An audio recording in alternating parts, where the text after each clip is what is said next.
औज़ुबिल्लाहिमिनश्शैतानिर्रजीम बिस्मिल्लाहिर्रहमानिर्रहीम। अस्सलाम वालेकुम क्रॉस, कैसे हैं सब? उम्मीद है कि आप सब खैरियत से होंगे। आज हम ग्रेड 9 बुक मैथमेटिक्स का unit number 1 matrices and determinant start करेंगे। इस चैप्टर में हम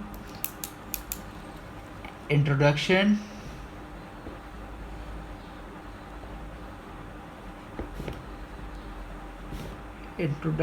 टू मैट्रिसेस के बारे में पढ़ेंगे।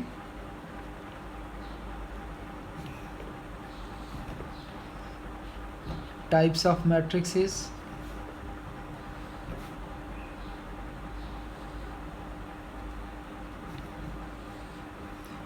एडिशन,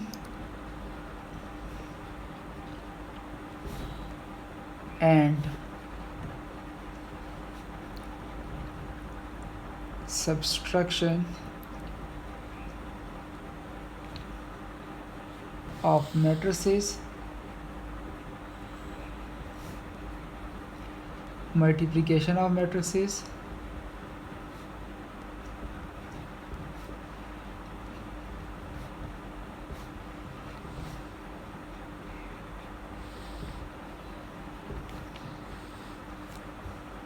multiplicative inverse of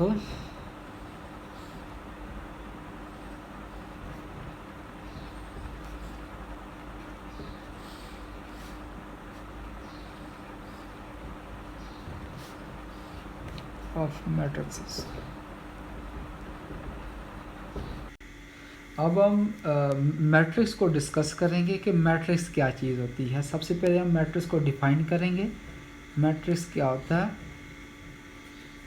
ये मैट्रिक्स की डेफिनेशन अब मैं लिखने लगा हूँ। Affirmation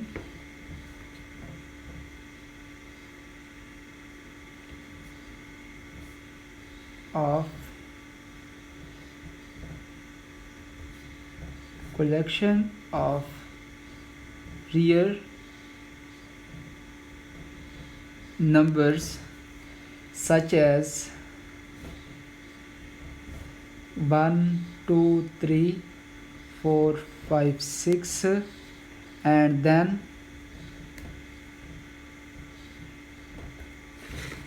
enclosed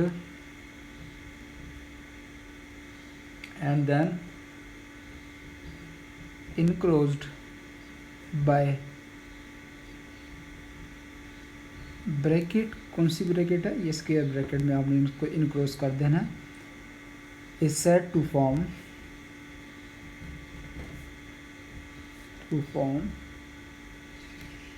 matrix.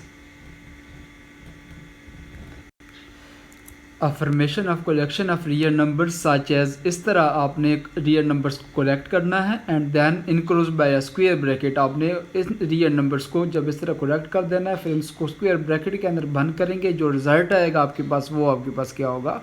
मैट्रिक्स होगा। अब और मैट्रिक्स को हम इंग्लिश की कैपिटल लेटर से हम डिनोट करते हैं। For example ABCD, it is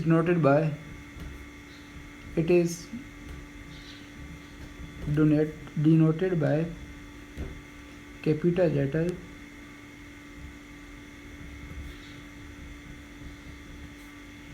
ABC। अब फॉर एग्जांपल एक मैं मैट्रिक्स यहाँ पे लिखने लगा हूँ A1 2 3 4। ये आपके पास एक मैट्रिक्स है। मैट्रिक्स के अंदर दो चीज़ें होती हैं, रोज एंड कॉलम्स। ठीक है, सबसे पहले हम रो को डिफाइन करेंगे कि रो आपके पास क्या चीज़ होती है। Entries in matrix entries presented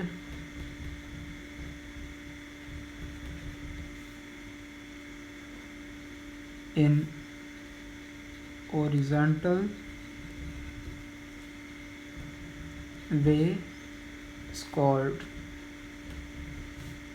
rows। जब एंट्रीज को हॉरिजॉन्टल वे में प्रेजेंट करते हैं तो उसको हम कहते हैं रोज। फॉर एग्जांपल आपके पास एक मैट्रिक्स है A मैट्रिक्स वो आपके पास है 1 2 3 4 5 6 7 8 9। अब अगर आप देखें ये आपके पास ओरिजेंटल वे है, ठीक, ओरिजेंटल लाइन है, ये भी एक ओरिजेंटल लाइन है, ये भी एक ओरिजेंटल लाइन है, तो इसको हम कहेंगे रो। अब ये फर्स्ट रो है तो रो 1, इसको रो 2, इसको हम कहेंगे रो 3।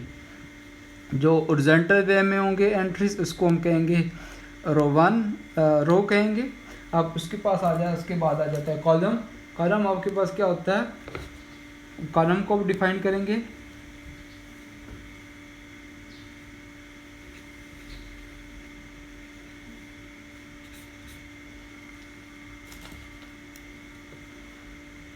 इन matrix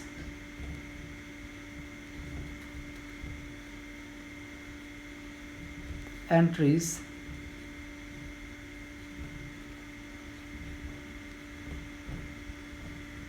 presented in vertical way is called column। जब हम एंट्रीज को वर्टिकल वे में प्रेजेंट करते हैं तो हम इसको क्या कहते हैं, कॉलम कहते हैं। अब मैट्रिक्स हमारे पास ए है, 1 2 3 4 5 6 7 8 9, ये आपके पास एक मैट्रिक्स है। अब ये वर्टिकल वे है, क्या है, वर्टिकल वे। अब इसको हम कहेंगे कॉलम। कॉलम 1, ये भी आपके पास कॉलम है, ये भी वर्टिकल वे है, तो इसको भी हम कॉलम कहेंगे। कॉलम 2, और ये भी एक वर्टिकल वे है, इसको हम क्या कहेंगे, कॉलम 2। इसको कहते हैं जब एक्स एक्सिस के ऊपर होगा, एक्स एक्सिस होगा तो उसको हम कहते हैं ओरिजेंटल लाइन, और जो वाई एक्सिस पे होता है उसको हम कहते हैं वर्टिकल लाइन। अब हम ऑर्डर ऑफ अ मैट्रिक्स को डिस्कस करेंगे। ऑर्डर ऑफ अ मैट्रिक्स आपके पास क्या चीज़ होती है, the number of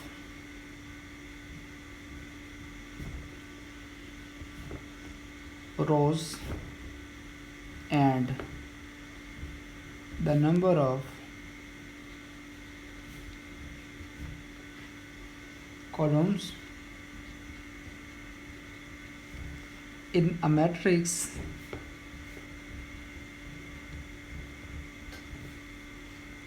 specifies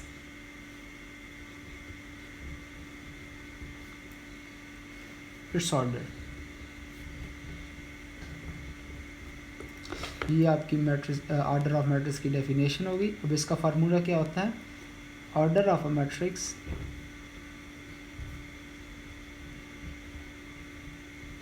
is equal two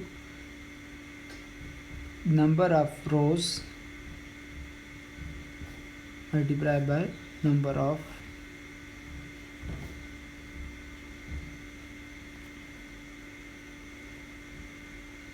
of columns. ठीक, सबसे पहले हम क्या लिखते हैं ऑर्डर में, ऑर्डर ऑफ अ मैट्रिक्स में सबसे पहले हम लिखते हैं number of rows multiply bye उसके बाद number of column. For example अब हमारे पास एक मैट्रिक्स है ए which is equal to 1 2 3 4 5 6।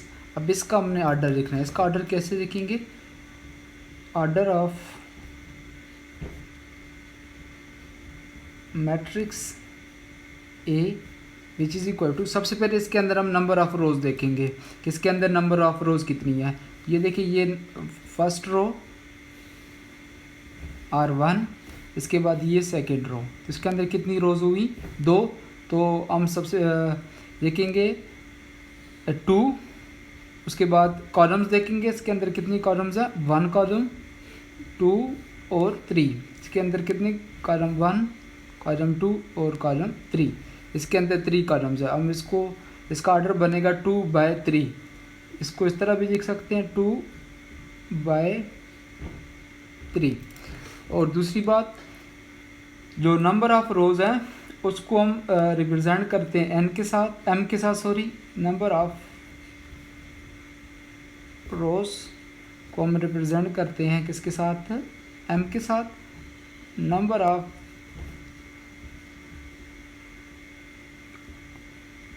Columns को हम रिप्रेजेंट करते हैं n के साथ। तो उसका फार्मूला बनेगा फिर ऑर्डर ऑफ मैट्रिक्स, मैट्रिक्स कोई भी हो सकता है। नंबर ऑफ रोज़ की जगह m, उसके बाद multiply by number of column की जगह क्या आ जाएगा, n आ जाएगा। अब मैं एक दूसरी एग्जांपल आपको देता हूँ। फॉर एग्जांपल आपके पास एक मैट्रिक्स है B 1 2 3 5 7 0 1 5 6, ठीक। अब इसका हमने आर्डर फाइंड करना है, आर्डर ऑफ B। अब आर्डर ऑफ मैट्रिक्स का फार्मूला हमारे पास होता है m मल्टीप्लाई बाय n। तो सबसे पहले हम m क्या होता है आपके पास, नंबर ऑफ रोज। सबसे पहले हम इस मैट्रिक्स के अंदर देखेंगे कि नंबर ऑफ रोज कितनी है। फर्स्ट रो, सेकेंड, ये थर्ड। इस मैट्रिक्स के अंदर कितनी रोज हैं, 3 रोज है, तो हम इसकी जगह लिखेंगे 3। और कॉलम्स को देखेंगे, कॉलम 1, कॉलम 2 और कॉलम 3। तो अब नंबर ऑफ कॉलम्स कितनी है, 3। तो इसका ऑर्डर हुआ 3 मल्टीप्लाई बाय 3। इसको हम ऐसे भी लिख सकते हैं 3/3। अब हमारे पास है इक्वल मैट्रिक्स। दो मैट्रिक्स कब आपस में इक्वल होंगी, इसको हम डिफाइन करेंगे।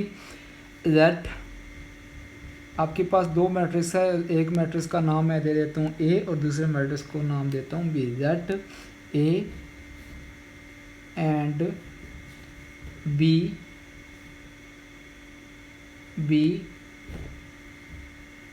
2 matrices, then matrix A is said to be equal to matrix B if and only if। अगर ये दो कंडीशन सेटिस्फाइड कर जाती हैं तो हम कहते हैं कि मैट्रिक्स A और मैट्रिक्स B इक्वल हैं। कंडीशन कौन सी है, फर्स्ट कंडीशन है, ये कंडीशन है, फर्स्ट कंडीशन है ऑर्डर ऑफ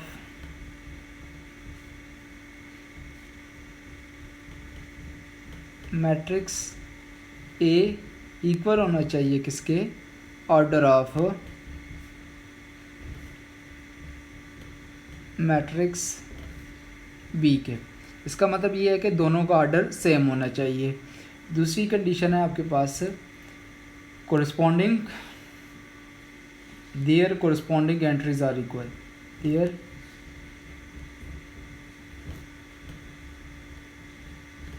कोरिस्पोंडिंग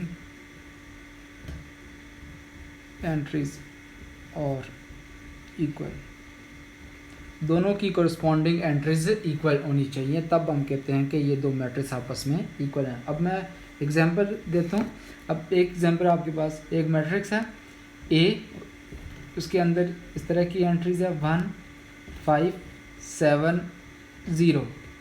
अब एक दूसरा मैट्रिक्स है B 1 7 5 0। अब हम इन दोनों को चेक करेंगे क्या ये दोनों मैट्रिक्स आपस में इक्वल हैं कि नहीं है। सबसे पहले फर्स्ट कंडीशन को देखेंगे कि दोनों का ऑर्डर चेक करेंगे। सबसे पहले हम क्या करेंगे, दोनों का ऑर्डर चेक करेंगे कि क्या इन दोनों का ऑर्डर सेम है कि नहीं। तो ऑर्डर कैसे देखेंगे, सबसे पहले नंबर ऑफ रोज़। तो इसके अंदर नंबर ऑफ रोज़ कितनी है, रो 1 एंड रो 2। तो इसके अंदर नंबर ऑफ रोज़ कितनी है 2, और इसके अंदर नंबर ऑफ कॉलम्स, कॉलम 1 और कॉलम 2। तो कॉलम कितने हैं 2, तो इसका ऑर्डर क्या बना 2/2। अब इसका ऑर्डर 2/2 है तो इसका भी ऑर्डर 2/2 होना चाहिए। देखते हैं अब इसके अंदर नंबर ऑफ रोज़ कितनी है 2, रो 1 एंड रो 2। तो 2, अब उसके बाद number of columns C1 and C2। तो इसके अंदर नंबर ऑफ कॉलम्स कितने हैं 2, तो इसका भी ऑर्डर क्या है 2/2 है। तो इसका क्या मतलब है कि दोनों का ऑर्डर सेम है। फर्स्ट कंडीशन सेटिस्फाइड हो गई हमारे पास। अब हम सेकंड कंडीशन क्या है कि दोनों की कोरस्पॉन्डिंग एंट्रीज भी इक्वल होनी चाहिए।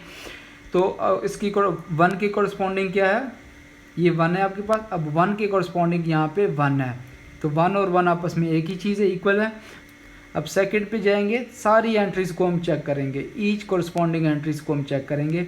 उसके बाद 7 है, 7 की कोरस्पॉन्डिंग 7 है, ये भी ठीक है।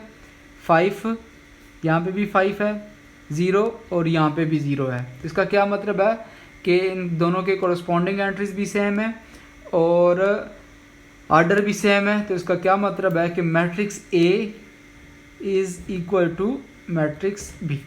मैट्रिक्स ए और मैट्रिक्स बी आपस में क्या है, इक्वल है। अब मैं एक ऐसा मैट्रिक्स लिखूँगा जो दो ऐसे मैट्रिक्स लिखूँगा जो आपस में इक्वल नहीं होंगे। अब मैं एक मैट्रिक्स को नाम देता हूँ सी। एक हमारे पास मैट्रिक्स है, उसके अंदर एंट्रीज 1 2 -5, यहाँ पे मैं लिख देता हूँ 3, ठीक।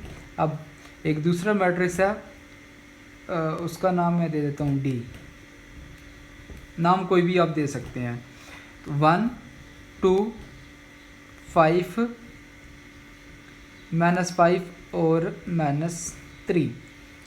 तो अब हम दोनों को देखेंगे क्या ये दोनों मैट्रिक्स आपस में इक्वल हैं कि नहीं है।